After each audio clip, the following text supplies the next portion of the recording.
Kau pikir kematian itu akhir? Tidak, begitu napasmu berhenti, dunia memang melupakanmu. Tapi, ruhmu tidak bisa pergi. Ia masih melihat, mendengar, dan menyesal. Menyesali setiap detik hidup yang dulu dianggap sepele. Hari pertama, kau hanya bisa menatap tubuhmu sendiri. Hari kedua, kau mendengar bisikan dosa yang dulu kau tertawakan.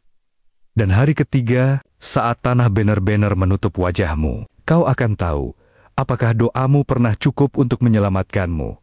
Assalamualaikum warahmatullahi wabarakatuh. Selamat datang di channel ini. Tempat di mana setiap kisah kematian bukan untuk menakut-nakuti, tapi untuk menyadarkan bahwa hidup ini sementara. Dan malam ini, aku akan menuntunmu melewati 3 hari pertama setelah kematian. Jangan tutup video ini, karena apa yang akan kau dengar mungkin jadi pengingat terakhir yang Allah kirim padamu. Sebelum kita mulai, tekan tombol subscribe dan aktifkan loncengnya, bukan untuk menaikkan angka, tapi supaya setiap kisah peringatan bisa datang tepat waktu. Sebelum waktu itu benar-benar berhenti untukmu. Sekarang, tarik napas pelan. Matikan lampu. Dengarkan dengan hati yang tenang. Karena perjalananmu akan dimulai. Nafas terakhir senja menggantung di langit seperti tirai tipis antara dunia dan akhirat. Di dalam kamar yang remang, suara napas berat seorang manusia menjadi melodi terakhir dari hidupnya. Detik jam terdengar pelan, seperti enggan menandai momen itu. Ruhnya mulai renggang dari tubuh, bukan dengan teriakan, tapi dengan ketenangan yang ganjil seolah dunia menahan napas bersamanya. Saat nafas terakhir keluar, dunia terasa beku. Detik itu juga, tubuh menjadi benda. Tapi kesadarannya tetap ada berdiri di samping jasadnya sendiri. Ia melihat wajahnya, matanya yang kosong, dan tangan yang masih hangat disentuh air mata anaknya. Sebuah rasa bingung dan damai datang bersamaan. Ia tahu, ini bukan mimpi. Suara tangisan memenuhi ruangan. Tapi ia tak bisa menjawab. Ia memanggil tidak, ada yang mendengar. Ia mencoba menyentuh anaknya. Tapi tangannya menembus tubuh seperti kabut. Dalam keheningan itu, muncul cahaya di sudut kamar. Lembut namun tajam, menandakan kehadiran makhluk yang tak pernah ia lihat sebelumnya.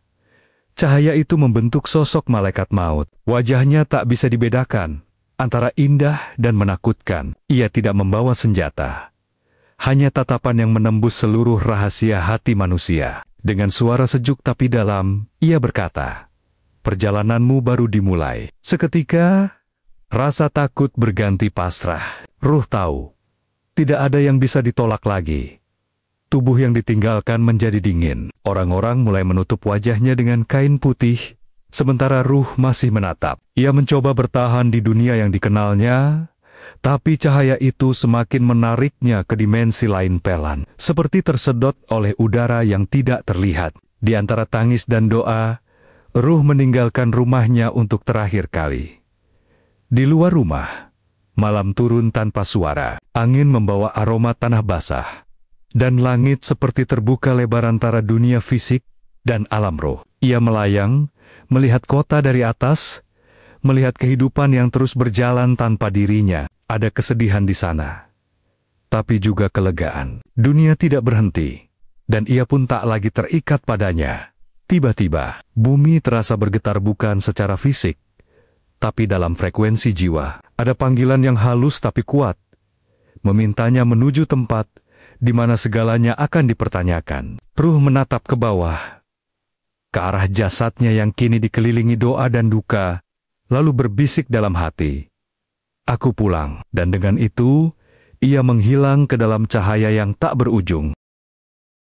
Pertanyaan di alam kubur tanah masih lembab. Dari dalam kubur, ruh merasakan tubuhnya terbujur diam dingin, dibungkus kain kafan putih. Namun, kesadarannya hidup sepenuhnya. Ia mendengar lengka-lengka keluarga yang menjauh, suara tanah yang jatuh di atas peti, seperti detak jam abadi. Setiap thuk dari sekop terasa menembus jantung ruh yang tak lagi berdetak. Ia sendirian, benar-benar sendirian untuk pertama kalinya.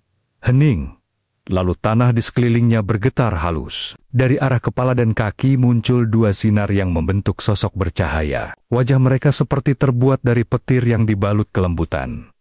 Suaranya dalam, tapi bergetar di udara tanpa bunyi. Mereka bukan manusia dan Ruh tahu itu. Mereka adalah Munkar dan Nakir. Ruh gemetar. Ia tak bisa berlari, tak bisa bersembunyi. Udara kubur menjadi dingin seperti es. Namun ada cahaya yang tetap menyala dari malaikat itu. Dengan suara seperti guruh di kejauhan, salah satu bertanya, "Man Rabbuka? Siapa Allahmu?" Pertanyaan itu menusuk langsung ke dalam hatinya, tidak ke telinga. Ia mencoba menjawab, tapi lidahnya seperti terikat oleh kenangan hidup yang terlupa. Bagi yang hidupnya penuh iman, kata-kata mengalir ringan seperti doa. Allahku adalah Allah. Dan kubur itu berubah menjadi taman kecil dengan cahaya lembut. Namun bagi yang lalai, suara mereka tercekat, lidah mereka berat, hati mereka gelap, dan kubur menyempit seperti dinding yang marah. Malaikat bertanya lagi, "Siapa nabimu? Apa agamamu?" Setiap kata seperti kunci yang membuka pintu takdir. Ruh menyadari, ini bukan ujian hafalan ini tentang kebenaran yang pernah hidup di hati.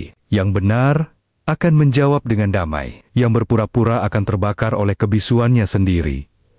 Setelah pertanyaan terakhir dijawab, cahaya malaikat meredup perlahan. Bagi yang lulus, wajah mereka tersenyum hangat, seperti fajar pertama. Tapi bagi yang gagal, wajah itu tetap tanpa emosi, dan bumi menutup sedikit lebih rapat. Ruh mulai memahami arti waktu di alam ini.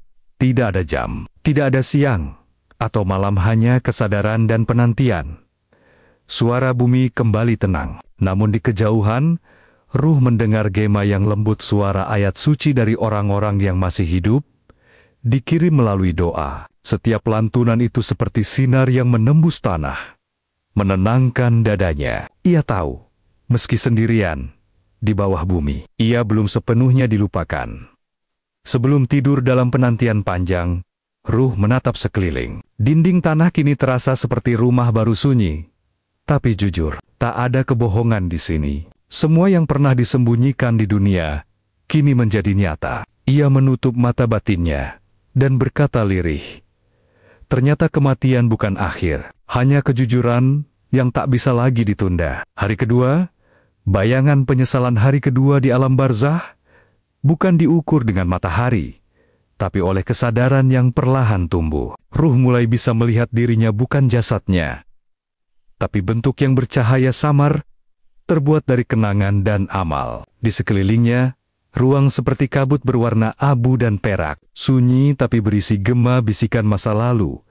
Ia berjalan tanpa langkah, melayang di antara lapisan waktu. Setiap hembusan angin di dunia fana kini terasa jauh, seperti gema dari dimensi lain. Tapi ia bisa melihat rumahnya, keluarganya, masih menangis di ruang tamu. Ia mendekat, tapi setiap kali mencoba menyentuh, tubuhnya menembus udara. Rasa rindu dan pasrah bercampur seperti air mata di langit.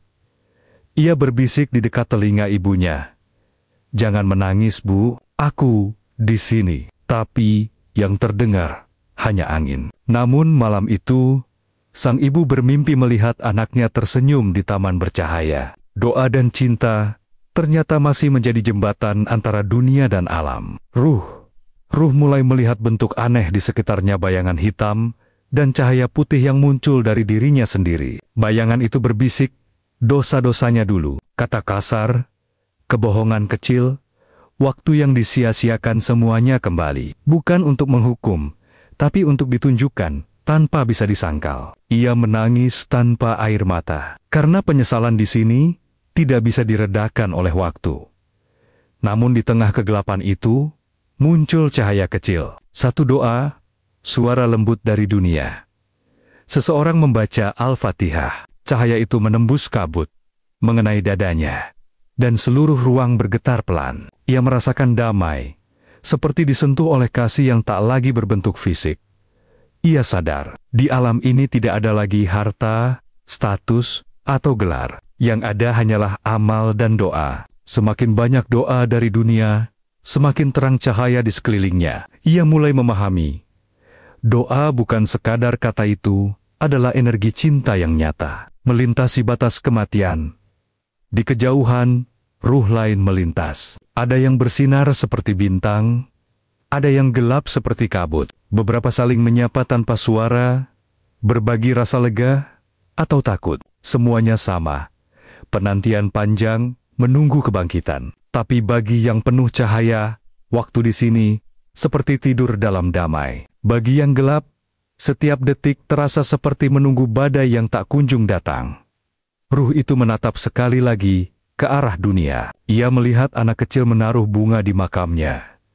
Dan untuk pertama kalinya, sejak mati ia tersenyum. Ia tahu kini, bukan rasa takut yang membuat hidup berarti, tapi cinta dan amal yang terus hidup walau tubuh telah tiada. Hari kedua berakhir, tapi hatinya sudah lebih tenang.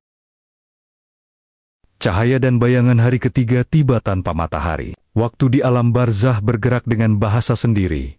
Bukan pagi, bukan malam, tapi semacam kesadaran yang perlahan berubah warna. Ruh terbangun di tempat yang berbeda.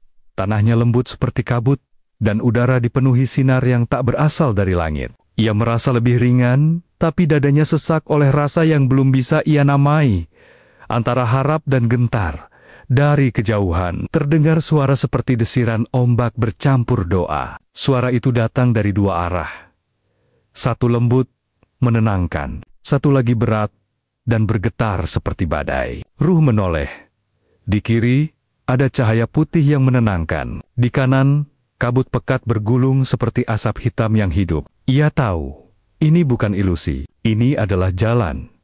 Langkah pertamanya terasa ringan, tapi setiap kali ia maju, bayangan masa lalunya menahan kaki. Ia melihat dirinya dulu, saat marah, saat berbohong, saat menolak memaafkan. Semua muncul seperti bayangan yang meniru geraknya, menatap tanpa mata. Ruh menggigil, bukan karena takut kepada malaikat, tapi karena akhirnya ia melihat dirinya tanpa topeng.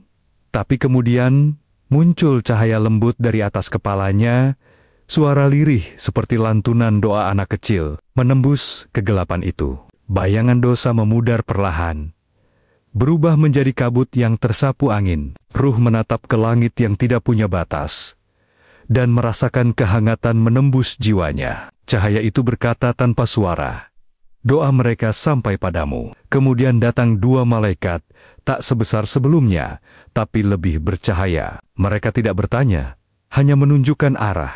Di depan, terbuka dua gerbang.